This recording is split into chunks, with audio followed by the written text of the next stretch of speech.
మాజీ ప్రధాని పివి నరసింహారావుకు భారతరత్న పురస్కారం వచ్చిన సందర్భంగా రేపు రవీంద్ర భారతిలో సభ నిర్వహిస్తున్నట్లుగా తెలంగాణ బ్రాహ్మణ జేఏసీ కన్వీనర్ జమలాపురపు శ్రీనివాస్ వెల్లడించారు. ఇక ఈ సందర్భంగా రేపు జరగనున్న సభ పోస్టర్ను విడుదల చేశారు.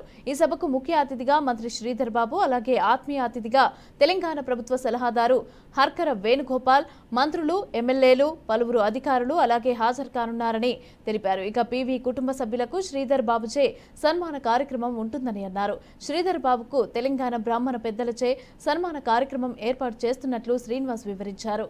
ఈ కార్యక్రమానికి బ్రాహ్మణులు ఎక్కువ సంఖ్యలో పాల్గొని విజయవంతం చేయాలని పిలుపునిచ్చారు.